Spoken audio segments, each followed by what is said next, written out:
नमस्कार दोस्तों, आप लोगों को स्वागत है हमारे YouTube चैनल स्टडी क्लब 24 में। मैं जितेंद्र आज मैं आपके सामने लेके आया हूँ यूनिवर्स और सौरमंडल से 100 क्वेश्चंस।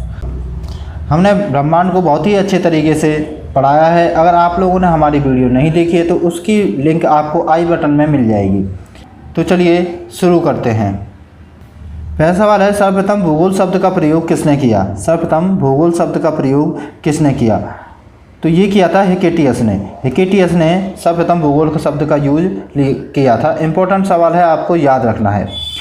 अगला सवाल है, महाविस्फोट सिद्धांत किसने दिया? महाविस्फोट सिद्धांत किसने दिया? तो ये दिया था जॉर्ज लेमेंटर ने। जॉर्ज लेमेंटर ने महाविस्फोट सिद्धांत दिया था। इसको बिग बैंग थ्योरी भी कहा जाता है।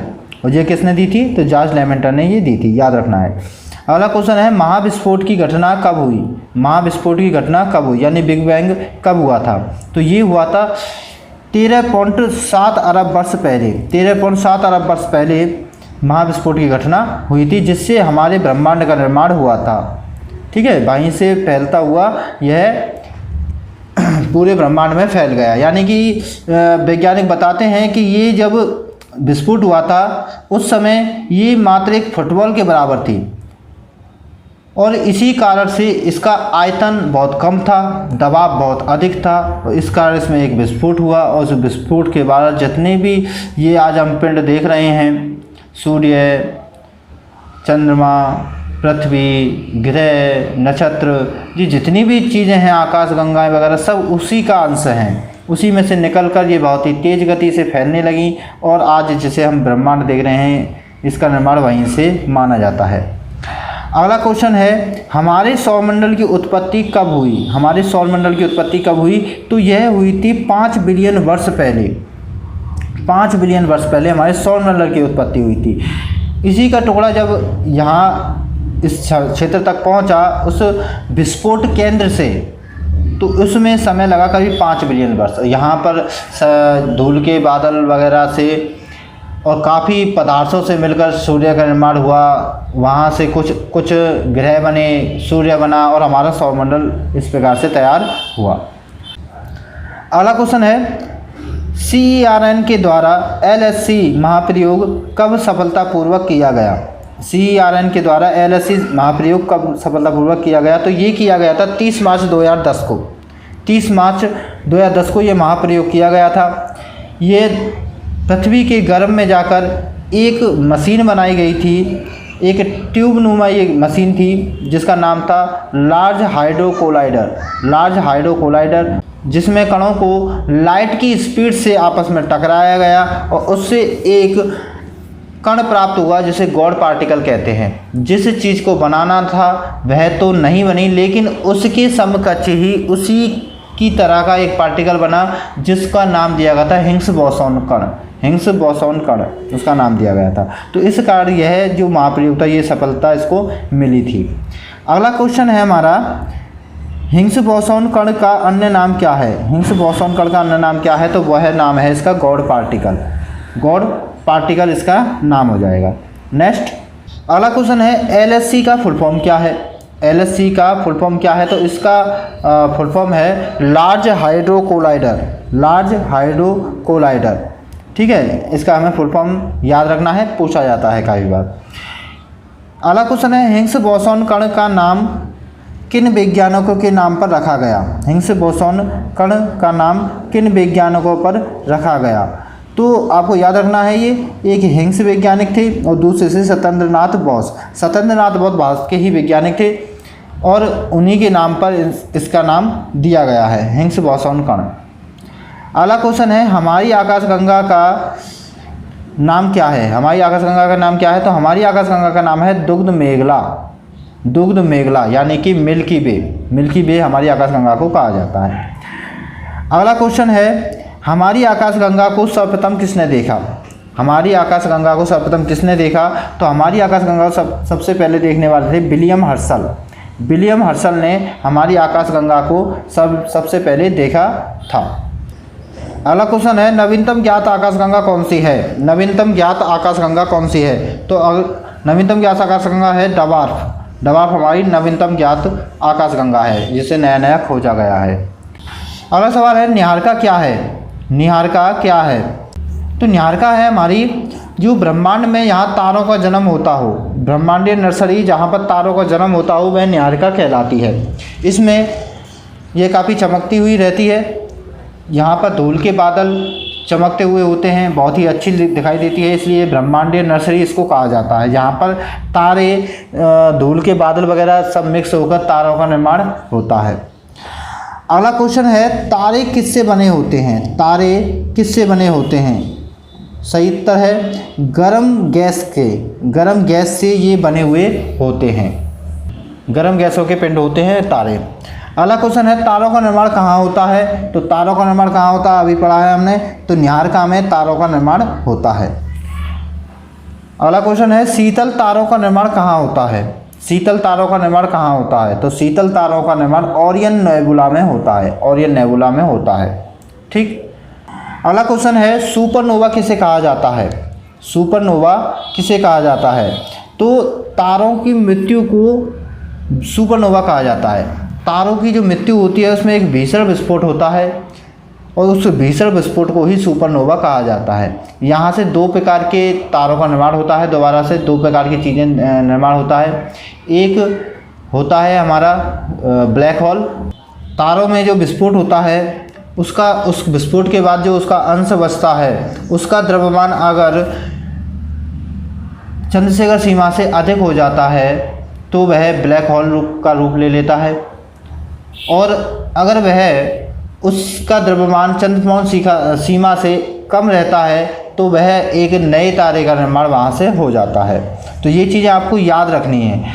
चंद्रशेखर हमारे भारत के ही वैज्ञानिक थे जिनके ऊपर ये रखा गया है। अगला क्वेश्चन है, ब्लैक होल किसे कहते हैं? ब्लैक होल किसे कहते हैं? तो पल्सर तारा लगातार सिकुड़ता रहता है, अतः उसका पूरा द्रव्यमान उसके केंद्र में आ जाता है, जिससे उसका घनत्व व गुरुत्वाकर्षण असीमित हो जाता है, जिससे उसका गुरुत्वाकर्षण असीमित हो जाता है और यह एक ब्लैक होल में परिवर्तित हो जाता है। यह एक ब्लैक होल में परिवर्तित हो जाता है।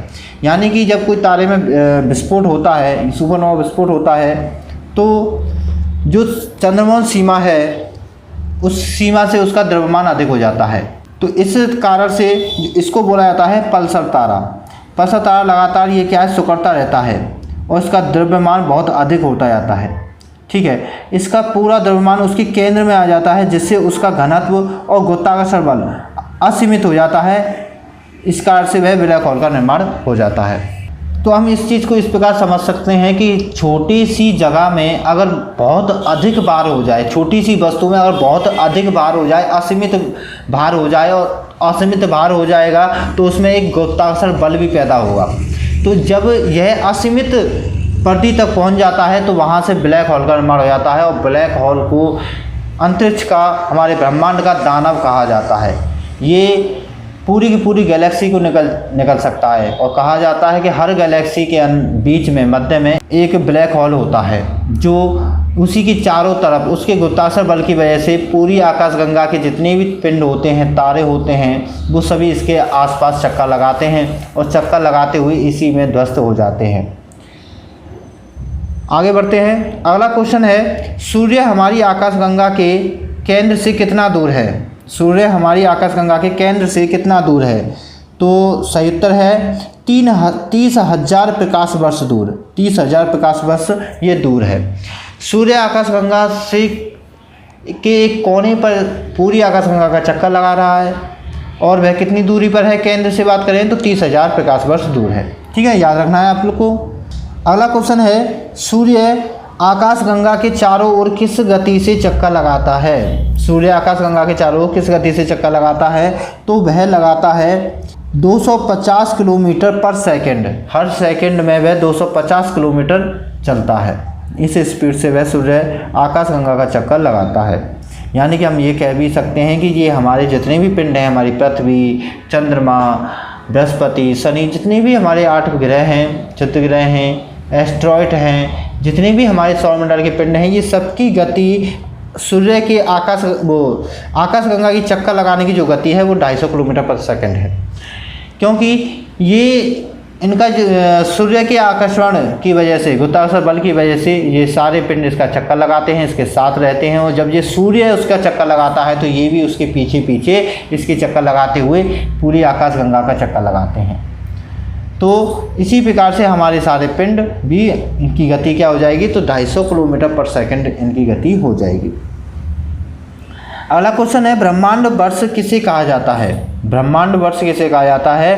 तो सूर्य का अपनी आकाश गंगा का एक चक्कर लगाना, सूर्य का अपनी आकाश गंगा का एक चक्कर लगाना ब्रह्मांड वर्ष कहलाता है। सूर्य जब पूरी आकाश गंगा का एक चक्कर पूरा कर लेता है उसको ब्रह्मांड वर्ष कहा जाता है।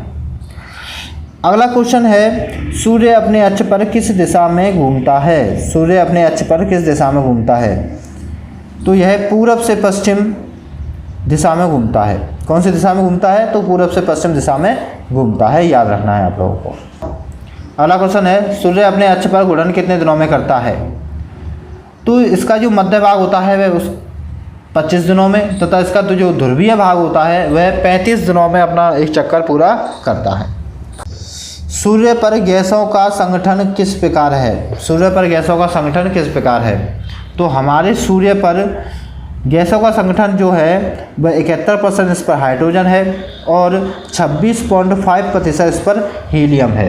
याद रखना है, 71% हाइड्रोजन और 26.5% हीलियम गैस है। इसके अलावा बाकी सब अन्य गैसें इस पर मौजूद हैं। अगला सवाल है, सूर्य आकाशगंगा का चक्कर कितने समय में लगाता है? सूर्य आकाशगंगा का चक्कर कितने समय में लगाता है?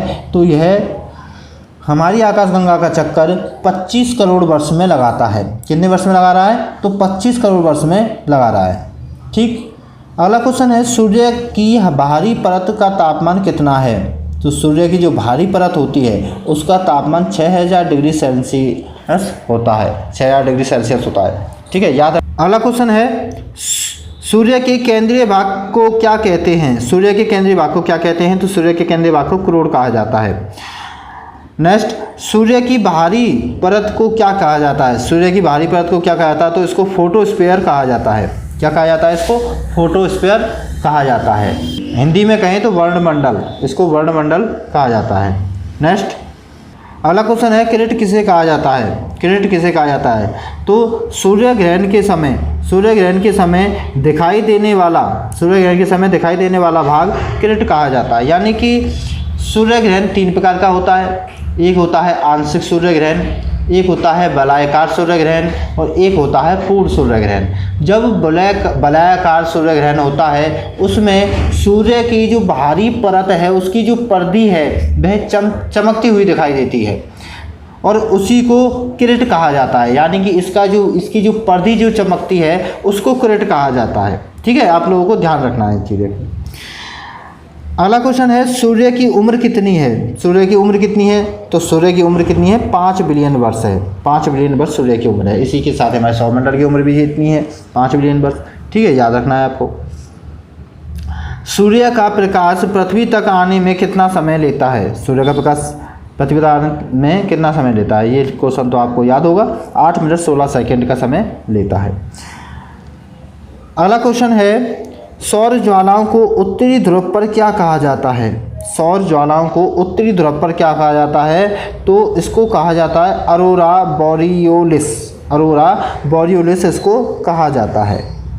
अगला क्वेश्चन है, सौर ज्वालाओं को दक्षिणी ध्रुव पर क्या कहा जाता है? सौर ज्वालाओं को दक्षिणी ध्रुव पर क्या कहा जाता है? तो सौर ज्वालाओं को दक्षिणी ध्रुव पर अरोरा ऑस्ट्रेलियस कहा जाता है। क्या कहा जाता है? अरोरा ऑस्ट्रेलियस कहा जाता है। अगला है, पृथ्वी संपूर्ण ब्रह्मांड का केंद्र है, ये किसने कहा? संपूर्ण ब्रह्मांड का केंद्र पृथ्वी को किसने बताया है? तो क्लाइडियस टोल्मी ने कहा है। इसको कहा जाता है भूकेंद्रीय सिद्धांत। याद रखना है आपको, भूकेंद्रीय सिद्धांत किसने दिया था? तो क्लाइडियस टोल्मी ने दिया था। सूर्य ब्रह्मांड का केंद्र है, ये किसने कहा? सूर्य ब्रह्मांड का केंद्र है, ये किसने कहा? तो ये कहा था कोपरनिकस ने। ये कोपरनिकस ने कहा था। इसी के सिद्धांत को सूर्य केंद्रीय सिद्धांत कहा जाता है। कोपरनिकस के सिद्धांत को सूर्य केंद्रीय सिद्धांत कहा था क्योंकि इन्होंने ब्रह्मांड का जो केंद्र है वो सूर्य बताया था। ठीक। अगला क्वेश्चन है, सूर्य के धब्बों को बनने व बिगड़ने में कितना समय लगता है? तो सूर्य पर जो धब्बे होते हैं उनको बनने व बिगड़ने में 22 वर्ष का समय लगता है। कितना? 22 वर्ष का समय लगता है। याद रखना है आप लोगों को। सूर्य पर धब्बे किस प्रकार बनते हैं? तो यहाँ से सौर ज्वालाएँ निकलती हैं। जहाँ से सौर ज्वालाएँ निकलती हैं और निकलने के बाद वहाँ पर एक काला धब्बा रह जाता है। वो किस कारण से? कि वहाँ से एकदम से तापमान गिर जाता है, वहाँ पर एकदम से तापमान गिर जाता है, जिस कारण से वह काला धब्बा बन जाता है। और उस काले धब्बे को दोबारा बनने में 22 वर्ष का समय लगता है। ठीक है, बनने और बिगड़ने में, यानी कि बनने से लेकर उसको दोबारा बिगड़ने तक 22 वर्ष का समय लगता है। ठीक है। अगला सवाल है, सूर्य के धब्बों का तापमान आसपास के तापमान से कितना कम होता है? सूर्य के धब्बों का तापमान आसपास के तापमान में कितना कम होता है? तो यह होता है 1500 डिग्री सेल्सियस कम होता है आसपास के तापमान से, जिससे यह काले कलर का दिखाई देता है। अगला क्वेश्चन है, सूर्य पृथ्वी से कितना गुना बड़ा है? सूर्य पृथ्वी से कितना गुना बड़ा है? तो ये 13 लाख गुना बड़ा है। कितना है? 13 लाख गुना बड़ा है।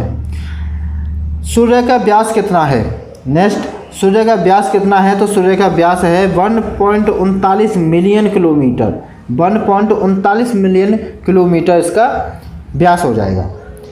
बात करें तो ग्रहों की संख्या कितनी है, ये आपको पता ही होगा। तो 8 हमारे ग्रहों की संख्या है। पहले 2006 से पहले की बात करें तो उससे पहले 9 थी। अभी क्या हो गया है, यहाँ से जो प्लूटो हमारा ग्रह था उसको हम ग्रह की दृष्टि से हटा दिया गया है।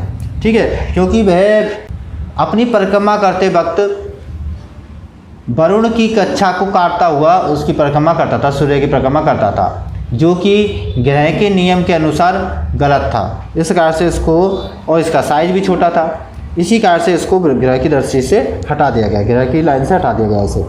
ठीक है। अगला क्वेश्चन है, बौने ग्रहों की संख्या कितनी है? बौने ग्रहों की संख्या कितनी है? तो बौने ग्रहों की संख्या है 5। ठीक है, आपको याद रखना है 5 बौने ग्रहों की संख्या, जैसे कि प्लूटो, मेगा, हाउमेया, सेरस। तो इस प्रकार बौने ग्रहों की संख्या कितनी है? तो 5 बौने ग्रहों की संख्या है। अगला क्वेश्चन है, प्लूटो से ग्रह का दर्जा कब छीना गया? तो प्लूटो से ग्रह का जो दर्जा है वो 24 अगस्त 2006 को छीन लिया गया था। ठीक है। अगला क्वेश्चन है, पृथ्वी की बहन किसे कहा जाता है? पृथ्वी की बहन किसे कहा जाता है? तो शुक्र को पृथ्वी की बहन कहा जाता है, याद रखना है। शुक्र के काफ़ी नाम देखने को मिलते हैं, जैसे कि सुंदरता की देवी, विनस की देवी, भौर का तारा, सांझ का तारा। ठीक है, तो इस प्रकार काफ़ी इसके नाम देखने को मिलते हैं। 43वां क्वेश्चन है, लाल ग्रह कौन सा ग्रह है? लाल ग्रह कौन सा है? तो लाल ग्रह हमारा मंगल है। मंगल हमारा क्या हो जाएगा? लाल ग्रह हो जाएगा। ठीक है। नीले ग्रह की बात करें तो नीला ग्रह आपको पता ही है, पृथ्वी हमारी नीला ग्रह है, बहुत ही सुंदर दिखाई देती है। अगला है, मंगल के उपग्रहों के नाम लिखिए। तो मंगल के उपग्रह हैं डीमोस और फोबोस। डीमोस और फोबोस हमारे मंगल के 2 उपग्रह हैं। सौरमंडल का सबसे बड़ा ज्वालामुखी कौन सा है? तो सौरमंडल का सबसे बड़ा ज्वालामुखी कौन सा है? तो वह है ओलंपस मॉन्स। ओलंपस मॉन्स सौरमंडल का सबसे बड़ा ज्वालामुखी है। ठीक है, याद रखना है। ये कहाँ मिलता है? तो ये मंगल ग्रह पर मिलता है। ठीक है, कहाँ पर मिलता है?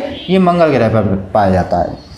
अगला क्वेश्चन है, सौरमंडल का सबसे बड़ा पर्वत कौन सा है? सौरमंडल का सबसे बड़ा पर्वत कौन सा है? तो वह है निक्स ओलंपिया। निक्स ओलंपिया है। यह करीब हमारे जो पृथ्वी का जो सबसे बड़ी चोटी है माउंट एवरेस्ट, उससे 3 गुना बड़ा है। उससे कितना बड़ा है? ये 3 गुना अधिक बड़ा है। तो आपको याद रखना है सौरमंडल का सबसे बड़ा पर्वत कहाँ है, कौन सा है? तो ये निक्स ओलंपिया है। और ये कहाँ है? तो ये है आपका मंगल ग्रह पर। ठीक है, मंगल ग्रह पर। आ जाए ज्वालामुखी, सबसे बड़ा ज्वालामुखी कहाँ है? तो वह भी हमारा मंगल पर। सबसे बड़ा पर्वत कौन सा है? तो वह निक्स ओलंपिया, वो भी कहाँ है? तो वह भी मंगल पर। ठीक है। अगला क्वेश्चन है, सौरमंडल के सबसे बड़े पर्वत की ऊंचाई कितनी है? तो सौरमंडल का सबसे बड़े पर्वत कौन सा है? निक्स ओलंपिया। उसकी ऊंचाई कितनी है? तो करीब 22 किलोमीटर उसकी ऊंचाई है। ठीक है, 22 किलोमीटर उसकी ऊंचाई है। अगला क्वेश्चन है, सौरमंडल का सबसे बड़ा चक्रवात किस ग्रह पर आता है? सौरमंडल का सबसे बड़ा चक्रवात किस ग्रह पर आता है? तो सबसे बड़ा चक्रवात जो है वो बृहस्पति ग्रह पर आता है। बृहस्पति ग्रह पर पूरे सौरमंडल का सबसे बड़ा चक्रवात आता है। ये इतना बड़ा है कि ये अंतरिक्ष से दिखाई देता है। ये अंतरिक्ष से भी हमें दिखाई देता है पृथ्वी की, बृहस्पति की सतह पर। अगला क्वेश्चन है, बुध सूर्य के सबसे नज़दीक होने के बावजूद शुक्र से कम गर्म क्यों है? बुध जो ग्रह है वह सूर्य के सबसे नज़दीक होने के बावजूद शुक्र से कम गर्म क्यों है? तो इसका कारण है शुक्र पर सल्फ्यूरिक एसिड के घने बादल हैं और उसका वातावरण में 97% कार्बन डाइऑक्साइड गैस पाई जाती है। तो कार्बन डाई गैस क्या है? यह जो ऊष्मा होती है उसका अवशोषण कर लेती है और अवशोषण करने के बाद वहाँ का तापमान बढ़ा देती है। साथ ही यहाँ पर सल्फ्यूरिक एसिड के घने बादल हैं जिसके कारण यहाँ का जो तापमान है वो अधिकतर बना रहता है और सूर्य से आने वाली किरणें यहाँ आ तो जाती हैं लेकिन वापस नहीं जाती हैं, जिसके कारण इसका तापमान अत्यधिक रहता है। तो इस कारण पूरे सौरमंडल का सबसे गर्म ग्रह की अगर हम बात करेंगे तो वो हो जाएगा शुक्र ग्रह। ठीक है, आप लोगों को याद रखना है। ठीक है, उसका कारण क्या है? सल्फ्यूरिक एसिड के घने बादल 97% कार्बन डाइऑक्साइड की गैस यहाँ का कारण बन जाएगी। यहाँ पर तो मात्र हमारे अगर धरती पर बात करें तो 0.33% हमारे 0.03% हमारे कार्बन डाइऑक्साइड है हमारी पृथ्वी पर, उससे ही इतना तापमान बना हुआ है कि ग्लेशियर पिघल रहे हैं। ठीक है, तो आप लोग समझ सकते हो कि वहाँ पर तो 97% कार्बन डाइऑक्साइड है, तो होना तो है। ठीक है, अगला क्वेश्चन है बृहस्पति के कितने उपग्रह हैं? तो बृहस्पति के 79 उपग्रह हैं। आपको याद रखना है, अपडेट है ये नया जो यहाँ पर भी जोड़े गए हैं वो सही ये हो जाएगा आपका 79 उपग्रह बृहस्पति के हैं। ठीक है, अगला क्वेश्चन है बृहस्पति के सबसे बड़े उपग्रह का नाम बताइए। बिल्कुल बताएंगे साहब। इसका सबसे बड़ा उपग्रह है गैनीमेड बृहस्पति ग्रह का सबसे बड़ा उपग्रह है। ठीक, अगला क्वेश्चन है शुक्र पर कार्बन डाइऑक्साइड की मात्रा कितनी है? तो शुक्र पर आपको बताई दिया, आपको 97% कार्बन डाइऑक्साइड की मात्रा है। ठीक है, किन ग्रहों के उपग्रह नहीं है? तो ये सिर्फ 2 ग्रह हैं, एक बुध और शुक्र, जो धरती के सबसे पास ग्रह है। इनके कोई भी उपग्रह नहीं है। कारण आप जान सकते हो क्या? ये सूर्य के सबसे ज़्यादा नज़दीक हैं और सूर्य की जो गुरुत्वाकर्षण शक्ति है वो बहुत अधिक है और इसके नज़दीक होने के कारण इनके पास जो छोटे मोटे पिंड होंगे कभी तो उनको सूर्य की गुरुत्वाकर्षण शक्ति के कारण उन्हें अपनी तरफ खींच लिया गया होगा या उनको बनने ही नहीं दिया गया होगा। जो भी छोटे पिंड होंगे वो सूर्य में समा गए होंगे। ठीक है, नेक्स्ट अगला क्वेश्चन है शनि के उपग्रह कितने हैं? शनि के उपग्रह कितने हैं? तो शनि के 82 उपग्रह हैं। अब आपको ये देखकर ताज्जुब हो रहा होगा कि 82 उपग्रह कैसे हो गए शनि के?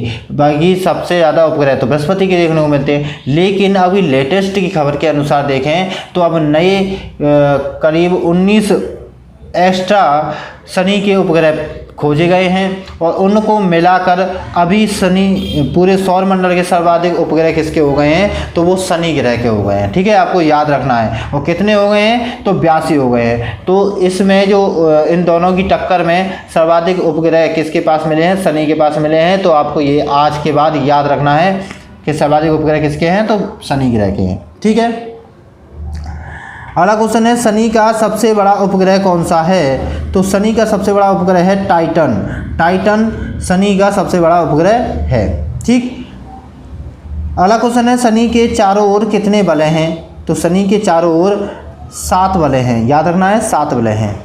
शनि के चारों ओर वलयों की खोज किसने की? शनि के चारों ओर वलयों की खोज किसने की? तो शनि के चारों ओर वलयों की खोज की थी गैलीलियो ने सबसे पहले शनि के चारों ओर वलयों की खोज की थी।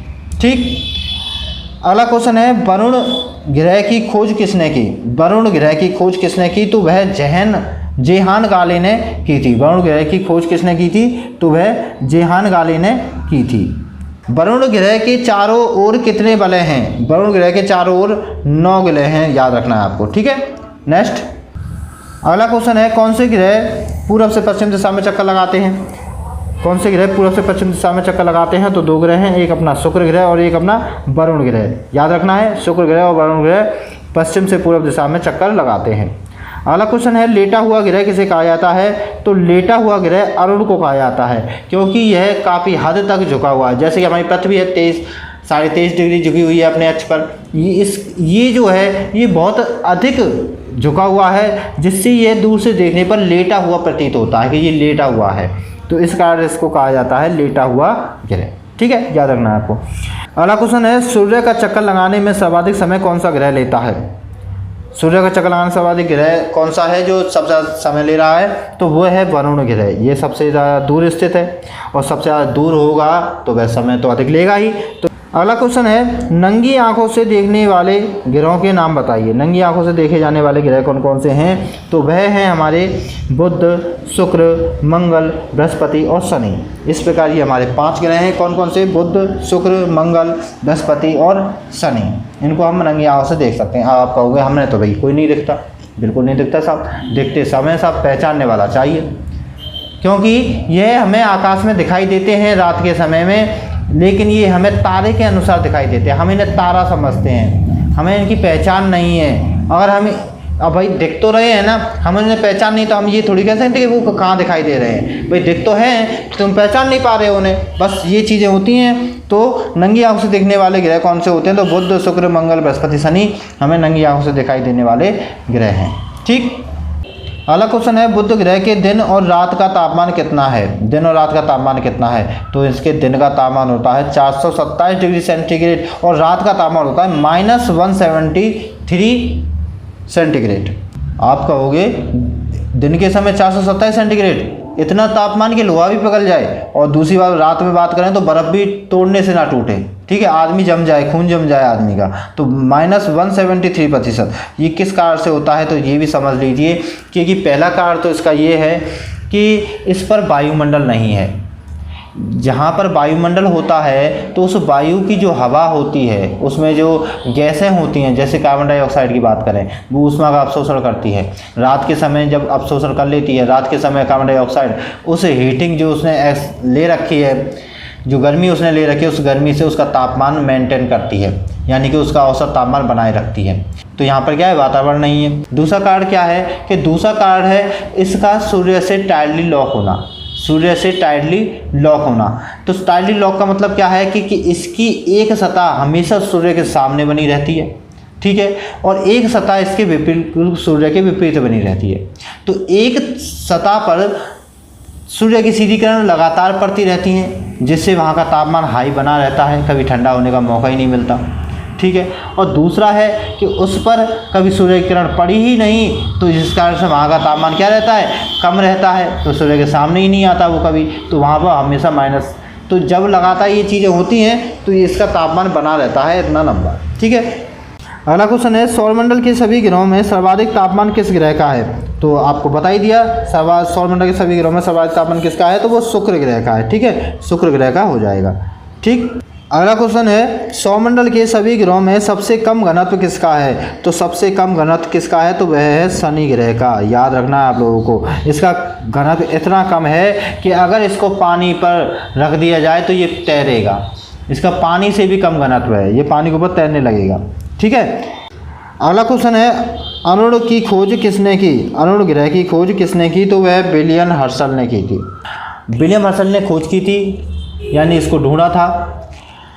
हमारी अगर नंगी आंखों से देखा जाए तो 5 ग्रह हैं। कौन कौन से? तो आपको बता दिया है, बुध, शुक्र, मंगल, बृहस्पति, शनि। इनको हम नंगी आंखों से देख सकते हैं। इसके बाद रह जाते हैं 2 ग्रह। 2 ग्रह कौन कौन से? तो अरुण और वरुण। इनको नंगी आंखों से नहीं देखा जाता है, क्योंकि ये बहुत ही ज़्यादा दूर हैं, ये बिल्कुल दिखाई नहीं देते। तो इनको तो खोजा जाएगा ना, जब कोई चीज़ दिखाई नहीं दे रही है तो इनको खोजा था। खोजा किसने था? विलियम हर्शल ने। अगला क्वेश्चन है, सूर्य से पृथ्वी की औसत दूरी कितनी है? सूर्य से पृथ्वी की औसत दूरी कितनी है? तो इसकी दूरी है 15 करोड़ किलोमीटर। 15 करोड़ किलोमीटर इसकी औसत दूरी है। ठीक है, तो आपको याद रखनी है, इसका औसत दूरी है 15 करोड़ किलोमीटर। इसको खगोलीय इकाई भी कहा जाता है। अगला क्वेश्चन है, सूर्य का व्यास कितना है? सूर्य का व्यास कितना है? तो सूर्य का व्यास है 13,92,000 किलोमीटर। कितना है? 13,92,000 किलोमीटर इसका व्यास है। अगला क्वेश्चन है, सूर्य से पृथ्वी की निकटतम दूरी कितनी है? सूर्य की सबसे निकटतम दूरी तो 14.7 करोड़ किलोमीटर। 14.7 करोड़ किलोमीटर इसकी सबसे निकटतम है, क्योंकि सूर्य का जो पृथ्वी चक्कर लगाती है वह एक वलयाकार पथ पर लगाती है, यानी कि एक समय ऐसा होता है ये बहुत करीब होती है, एक समय ऐसा होता है ये बहुत दूर होती है। तो ये जब करीब होती है उसकी दूरी कितनी हो जाएगी? तो 14.7 करोड़ वर्ष हो जाएगी। कितनी हो जाएगी? 14.7 करोड़ वर्ष हो जाएगी। और अगर अधिकतम दूरी की बात करेंगे तो वो कितनी हो जाएगी, तो वो हो जाएगी 15.2 करोड़ किलोमीटर। 15.2 करोड़ किलोमीटर जब अधिकतम दूरी पर होती है। और इनका औसत कितना है, तो इन दोनों का औसत अगर हम निकालते हैं तो करीब 15 करोड़ किलोमीटर हो जाता है। तो औसत हमें याद रखना है, कितना हो जाएगा, 15 करोड़ किलोमीटर, जिसको एक खगोलीय इकाई भी कहा जाता है। ठीक है, माना गया है। और निकटतम दूरी की बात करेंगे तो कितना हो जाएगा, 14.7 करोड़ किलोमीटर। ठीक है, और अधिकतम दूरी की बात करेंगे तो कितना हो जाएगा, 15.2 करोड़ किलोमीटर। ठीक है, अगला क्वेश्चन है, अपसौर किस तारीख को होता है। अपसौर किस तारीख को होता है, तो 4 जुलाई को अपसौर होता है। बात करें उपसौर की, तो उपसौर की तारीख कितनी है, तो 3 जनवरी उपसौर की तारीख है।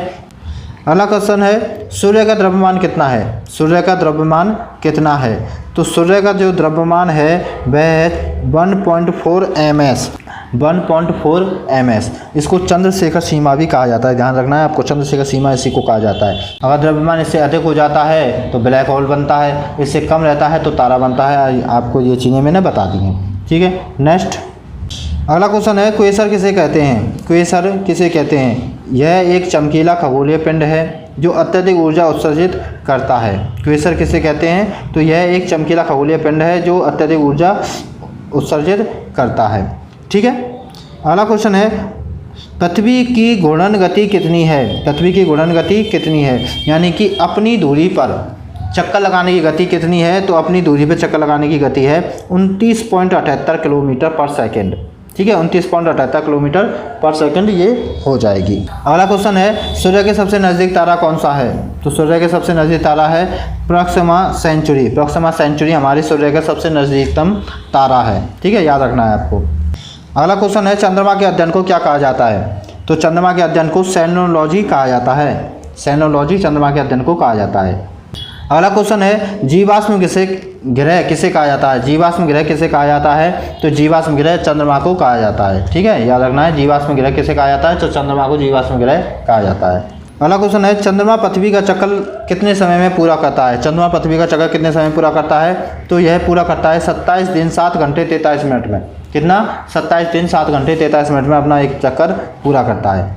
अगला क्वेश्चन है, प्रकाश द्वारा एक वर्ष में तय की गई दूरी क्या कहलाती है। प्रकाश के द्वारा एक वर्ष में तय गई दूरी क्या कहलाती है, तो वह कहलाती है प्रकाश वर्ष।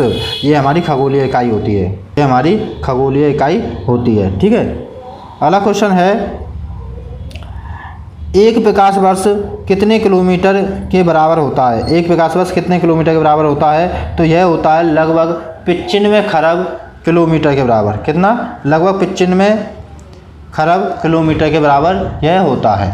ठीक है, अगला क्वेश्चन है, शांति सागर किसे कहते हैं। शांति सागर किसे कहते हैं, तो शांति सागर चंद्रमा के धूल के मैदान को कहा जाता है। शांति सागर किसे कहते हैं, तो चंद्रमा के धूल के मैदान को शांति सागर कहा जाता है। अगला क्वेश्चन है, इस क्वेश्चन में थोड़ी सी मिस्टेक है, और क्वेश्चन है ये, चंद्र ग्रहण किस कारण होता है। चंद्र ग्रहण किस कारण होता है, तो उत्तर हो जाएगा इसका, सूर्य और चंद्रमा के मध्य में पृथ्वी का आ जाना। सूर्य और चंद्रमा के मध्य में अगर पृथ्वी आ जाती है तो उससे चंद्र ग्रहण होता है। अगला क्वेश्चन है, सूर्य ग्रहण किस प्रकार होता है, तो सूर्य ग्रहण किस प्रकार हो जाएगा, तो सूर्य और पृथ्वी के मध्य में अगर चंद्रमा आ जाता है तो उस कारण से सूर्य ग्रहण लगता है। मंगल ग्रह कितने समय में सूर्य का चक्कर पूरा करता है। मंगल ग्रह कितने समय में सूर्य का चक्कर पूरा करता है, तो उत्तर है इसका 687 दिन। 687 दिन, 687 दिन में सूर्य मंगल ग्रह सूर्य का चक्कर पूरा करता है। नेक्स्ट अगला क्वेश्चन है, तारों की ऊर्जा का स्रोत क्या है। तारों की ऊर्जा का स्रोत क्या है, तो उत्तर है नाभिकीय संलयन। नाभिकीय संलयन तारों की ऊर्जा का स्रोत होता है। अगला क्वेश्चन है, ब्रह्मांड वर्ष किसे कहते हैं। ब्रह्मांड वर्ष किसे कहते हैं, तो उत्तर है सूर्य का अपनी आकाशगंगा का एक चक्कर पूरा करना ब्रह्मांड वर्ष कहलाता है। ठीक है, अगला क्वेश्चन है, साम्यावस्था सिद्धांत किसने दिया। साम्यावस्था सिद्धांत किसने दिया, तो साम्यावस्था सिद्धांत थॉमस गोल्ड व हर्मन बॉडी ने दिया था। किसने दिया था, तो थॉमस गोल्ड व हर्मन बॉडी ने साम्यावस्था का सिद्धांत दिया था। अगला है, दोलन सिद्धांत किसने दिया था, तो दोलन सिद्धांत एलन संदेजा ने दिया था। किसने दिया था? एलन संदेजा ने दोलन सिद्धांत दिया था। अगला क्वेश्चन है चंद्रशेखर सीमा किसे कहा जाता है? तो चंद्रशेखर सीमा 1.4 ms को कहा जाता है, यानी कि सूर्य और तारों के द्रव्यमान की एक सीमा होती है, इससे अधिक द्रव्यमान पर ब्लैक होल बन जाता है, तो इसको चंद्रशेखर सीमा कहा जाता है। अगला क्वेश्चन है ब्लैक होल की परिकल्पना का सिद्धांत किसने दिया? ब्लैक होल की परिकल्पना का सिद्धांत किसने दिया? तो जॉन व्हीलर ने ब्लैक होल की परिकल्पना का सिद्धांत दिया था। किसने दिया था? तो जॉन व्हीलर ने ब्लैक होल सिद्धांत दिया था। अगला क्वेश्चन है दूरबीन का आविष्कार किसने किया? तो दूरबीन का आविष्कार गैलीलियो ने किया था। किसने किया था? गैलीलियो ने किया था, और इन्होंने ही सबसे जो निकट के हमारे ग्रह हैं उन सभी को इन्होंने सर्वप्रथम देखा था। अगला क्वेश्चन है पृथ्वी की आयु कितनी है? पृथ्वी की आयु कितनी है? तो पृथ्वी की आयु 4.54 बिलियन वर्ष है, यानी कि सूर्य से 46 बिलियन वर्ष के बाद 46 वर्ष के बाद पृथ्वी का निर्माण हुआ था।